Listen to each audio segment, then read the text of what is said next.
ಎಲ್ರಿಗೂ ನಮಸ್ಕಾರ. ನಾನಿವತ್ತು ಡಿಫ್ರೆಂಟ್ ಆಗಿರೋ ಒಂದು ಚಿತ್ರಾನ್ನ ಮಾಡೋಣ ಅಂತೇಳಿ ರೈಸಿಗೆ ಇಟ್ಟಿದ್ದೀನಿ. ಹಾಗೆಯೇ ಇನ್ನೊಂದು ಪ್ಯಾನ್ಗೆ ಕಡಲೆಬೇಳೆ, ಉದ್ದಿನಬೇಳೆ ಮತ್ತು ಜೀರಿಗೆನ ಹಾಕ್ಬಿಟ್ಟು ಚೆನ್ನಾಗಿ ಫ್ರೈ ಮಾಡಿ ಎತ್ತಿಟ್ಕೋಬೇಕು. ಅದು ಆರಿದ ಮೇಲೆ ಅದನ್ನು ಪೌಡ್ರ್ ಮಾಡಿಡಬೇಕು. ಹಾಗೆಯೇ ಈರುಳ್ಳಿ ಮತ್ತು ಮೆಣಸಿನ್ಕಾಯಿನ ಕಟ್ ಮಾಡಿ ಇಟ್ಕೊಂಡಿದ್ದೀನಿ. ಇನ್ನೊಂದು ಪಾತ್ರೆಗೆ ಎಣ್ಣೆ, ಸಾಸಿವೆ ಮತ್ತು ಕಡಲೆಬೀಜ ಹಾಕ್ಬಿಟ್ಟು ಚೆನ್ನಾಗಿ ಫ್ರೈ ಮಾಡಬೇಕು. ಫ್ರೈ ಆದಮೇಲೆ ಈರುಳ್ಳಿ, ಕರ್ಬೇವಿನ ಸೊಪ್ಪು ಮತ್ತು ಮೆಣಸಿನ್ಕಾಯಿನ ಹಾಕಿ ಚೆನ್ನಾಗಿ ಫ್ರೈ ಮಾಡಿ ಅದಕ್ಕೆ ಸ್ವಲ್ಪ ಅರಿಶಿನ ಪುಡಿ ಹಾಕಿ ಚೆನ್ನಾಗಿ ಫ್ರೈ ಮಾಡಬೇಕು. ಹಾಗೆಯೇ ಮೊದಲು ಪೌಡ್ರ್ ಮಾಡಿ ಇಟ್ಕೊಂಡಿದ್ವಲ್ಲ ಅದನ್ನು ಹಾಕಬೇಕು. ನಿಂಬೆ ಹುಳಿ ಸ್ವಲ್ಪ ಹಾಕ್ಬಿಟ್ಟು ರುಚಿಗೆ ತಕ್ಕಷ್ಟು ಉಪ್ಪು ಹಾಕಬೇಕು.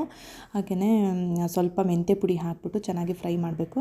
ಲಾಸ್ಟಿಗೆ ಕೊತ್ತಂಬರಿ ಸೊಪ್ಪು ಹಾಕ್ಬಿಟ್ಟು ಮೊದಲೇ ಮಾಡಿ ಇಟ್ಕೊಂಡಿರೋ ರೈಸ್ನ ಹಾಕ್ಬಿಟ್ಟು ಮಿಕ್ಸ್ ಮಾಡಿ ಸ್ವಲ್ಪ ಬಿಸಿ ಮಾಡಿದ್ರೆ ಚಿತ್ರಾನ್ನ ರೆಡಿ ಆಗುತ್ತೆ. ಈ ಕಡೆ ಇನ್ನೊಂದು ಪಾತ್ರೆಯಲ್ಲಿ 1 ಲೋಟ ಹಾಲು ಹಾಕ್ಬಿಟ್ಟು ಅದಕ್ಕೆ ಕಸ್ಟರ್ಡ್ ಪೌಡ್ರನ್ನ ಮಿಕ್ಸ್ ಮಾಡಿ ಚೆನ್ನಾಗಿ ಕುದಿಸ್ಬಿಟ್ಟು 2 ಸ್ಪೂನು ಬೆಲ್ಲ ಹಾಕ್ಬಿಟ್ಟು ಅದನ್ನು ಚೆನ್ನಾಗಿ ಕುದಿಸ್ಬಿಟ್ಟು ಅದನ್ನು ಫ್ರಿಡ್ಜಿಗೆ ಎತ್ತಿಟ್ಟಿದ್ದೀನಿ. ಕೂಲಾಗಿ ಚೆನ್ನಾಗಿರುತ್ತೆ ಅದಕ್ಕೆ ಫ್ರೂಟ್ ಎಲ್ಲ ಹಾಕಿದ್ರೆ ಅಂತೇಳಿ. ಅದಕ್ಕೆ ದಾಳಿಂಬೆ ಮತ್ತು ಸಣ್ಣಗೆ ಕಟ್ ಮಾಡಿರೋ ಬಾಳೆಹಣ್ಣು ಮತ್ತು ಆ್ಯಪಲ್ನ ಹಾಕ್ಬಿಟ್ಟು ಮಿಕ್ಸ್ ಮಾಡಿ ಬಾಕ್ಸ್ಗೆ ರೆಡಿ ಮಾಡಿ ಇಟ್ಟಿದ್ದೀನಿ. ಈ ವಿಡಿಯೋ ನಿಮಗೆ ಇಷ್ಟ ಆಗಿದ್ರೆ ಪ್ಲೀಸ್ ಲೈಕ್ ಮಾಡಿ, ಶೇರ್ ಮಾಡಿ, ಸಬ್ಸ್ಕ್ರೈಬ್ ಮಾಡಿ. Thank you all.